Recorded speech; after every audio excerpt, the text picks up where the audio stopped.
Hello po sa mga Bicolanos all over the world. Yeah, so kumusta po kamo today? Hope okay naman po kamo. And if not, just listen to this podcast and hope I make your day happy again. Yes, and I'm your host for today. My name is Son Peter Madarago and now you're listening to the episode 12 of Kaulay Podcast. Yes, so bago kita maduan sa pinaka-topic for today, gusto ko lang pasalamat sa mga listeners na panagos na nagsusubaybay and nagsusupport sa podcast na. And yung episode 10 ka sa YouTube yan, naka 101 views na, kaya thank you very much po. And if bago pa lang po kamo sa podcast na ini, di po kamo malingaw na mag-follow para update po kamo sa mga latest episode. Yan, so episode 12, continuation ni Kang. Ano ang pinakamakulog na bagay na nanonood mo sa friendship? Yan, part 2 ini. Di ko lang sure if magkaka-part 3 pa ako, pero abang-abang na sa kita. Okay, yan. So, sa part 1, i-recap ta. My friend daw kito na close kami talaga, makulit kami. Kaso yan, nagabot yung time na parang nag-cool yung friendship me. Tapos, parang hari na kami sa kada sarong yan. Pero hope magabot man yung time na okay, maging okay man kami. Yan, so, yan, may sarap akong experience sa friendship. Tapos, isi-share ko sa indo kung ano yung nanonood ko day. Yan, so, bago kita magpuon, yan, disclaimer, di ko po niraroute yung person ni just want to share my experience para maaraman ta ko ano yung lesson na makukatayag di. Okay? Yan. So, mapuon na kita. So, ano tayo pangalan ta sa person na ini? Jay. Yan, sige. Jay Logod. Yan. So, my friend ako na ngaran ay Jay. Ang inot kong siguro time na na-meet ko siya is mga 2016, grade 7 kami to that time. Tanda ko, parang masupon ko siya kay Dokan, 2016.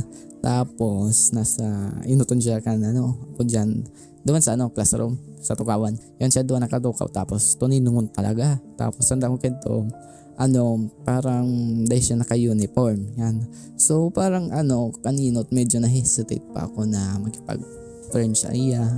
Even though medyo extrovert pa ikaw to that time, pero parang paghaloy-haloy, padikit-dikit ko naman siyang naging close. Tapos aside sa may mga iba naman ako na klase na parang tinuturing ko naman friend. One time nga nag-support kami kay Jay, parang gusto niya kito magbali sa intrams sa badminton yata ido.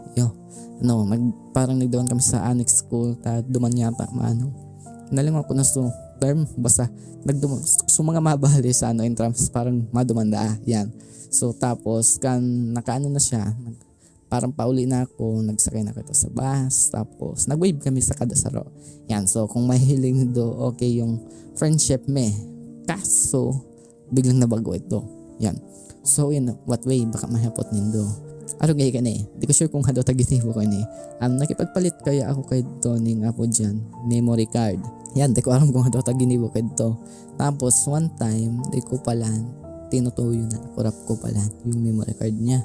So yun ito, parang medyo nanggot siya kay to. Tapos halata daw kito, halas aralo akong siging sorry, di ko talaga in-expect na nakurap pala yung memory card niya. Tapos parang paghuli-huloy na notice ko na nakikipag-kaibigan na siya sa mga barumpado. Tapos padikit-dikit na nagiging bully. Di ko sure kung ako yung inutang nabiktima. Basta ang tanda ko kay Kado, dakol-dakol na siya nabiktima. Yan, so ang grade 7, parang nagiging na siyang bully. Minsan tinutuyot niya na ako, pinapikon niya pa nga niya ako. Tanda ko kay Kado, napikon talaga ako kay Kado. Di ko sure kung suntok talaga. Basta siguro suntok pero luway lang. Yan. So yan kito, parang binalos ang kuman luwod. Parang from nice kid to bully. Arog na kito sa attitude niya. So kan time nito parang ko apo dyan, pinapasensyahan ko lang. Inisip ko mong kito na bad babag mo siya. Kaya yan, nagduman na ako sa school nito na grade 8. Kaso kang grade 8, di mangira nagbago. So in what way? Mas worse na yung pambubuli niya sa ko and sa iba man na estudyante. Tapos kito one time may practice kami yata sa play kito sa Florante at Laura. So harong kang kaklase ko harani sa Karigosan. Tas pag after may mag-practice nagdaw na kami sa resort.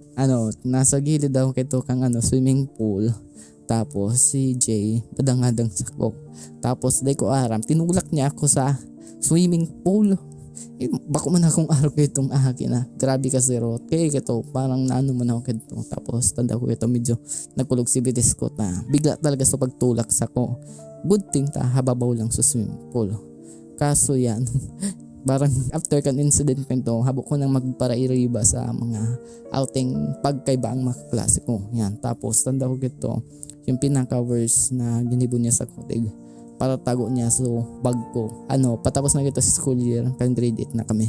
Tapos duman na-realize ko kan time na ito na sabi ko na kasi sa diri kong tekon pala kaya parang mas magayin kong mag-transfer na ako sa ibang school. Yan, kaya kan 2018, grade 9, nag-transfer na ako sa ibang school. Tapos kan time na ito, dahil ako naging friendly. As in, parang nasa isang sulok na lang ako. Tapos naging akong introvert. Yan. So ano po yung manodanda sa harugan ng friendship. Yan.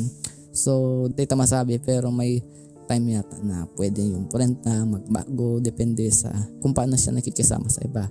Kung ang halimbawa yung friend na nakamit ng new friend na good influence, siguro mapaparahi siya. Kaso yan, yung friend ko parang nakahanap ng mga friends na parang bad influence. Kaya yan, yung effect sa mo. Bako lang ako yung nabubuli niya. Yan. So, sa mga apo dyan, biktima ka mga bullies, I just want to say na kung may nahiling na po kamong red flag, dahil na po nindo pagpahalo yon. Pwede na kamong mag-usip. Pero kung ginibo nindo sa gawas para ma-resolve sa problema, tapos may sinagiging solusyon, yan, mag-transfer na lang kamo. Para yung magigwa mo lamang kamo yung peace of mind kaysa nagdalag ba kamo sa eskwelahan tapos may kamong peace of mind may mga bullies na nakabang sa indo. Yan, okay. Tapos mas magay yung lugod na dahil na lang kamo mag-apo dyan, magbalos. Yan, okay. Yan, so din na po nagtatapos yung episode for today. And hope dako lang po kamong nanodan sa episode yan.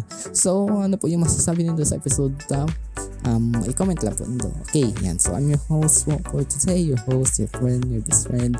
My name is Don Peter Madera Negro and hope magkairiba ng pag-iray kita sa susunod na episode. Bye-bye!